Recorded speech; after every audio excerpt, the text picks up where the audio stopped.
જે પ્રમાણે લાલજીભાઈ ગઈકાલે હરસંઘવી દ્વારા લગ્ન નોંધણીને લઈને જાહેરાત કરવામાં આવી છે, નવા નિયમોની શું કહેશો?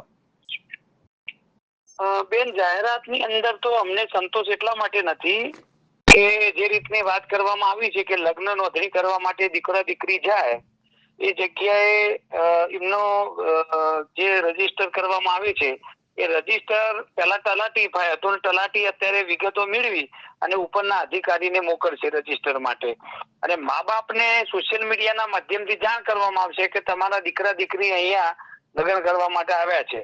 તો એ 30 દિવસનો જે સમય રાખ્યો છે, સમય મર્યાદાની અંદર આજે મા બાપ જયારે જશે ત્યારે દીકરી કે દીકરાને પૂછ્યા તો એ દીકરીને કોને સોંપવામાં આવશે? કારણ કે રજીસ્ટર મેરેજ એક સરકાર એવું કહે છે કે 30 દિવસ પછી જયારે નક્કી થશે તો દીકરીની જે કસ્ટડી છે કોને સોંપવામાં આવશે?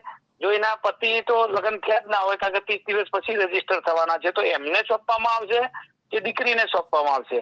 અને જો પતિને સોંપવામાં આવે છે તો પતિને સોંપ્યા પછી તો અત્યારે જેમ કાયદો છે એ પ્રમાણે તમે 30 દિવસ મોકલો કે પછી 90 દિવસ મોકલો, એમાં કઈ ફેરફાર કે ભાગેડું લગ્ન અટકાવી શકાતા નથી એવું અમને લાગી રહ્યું છે.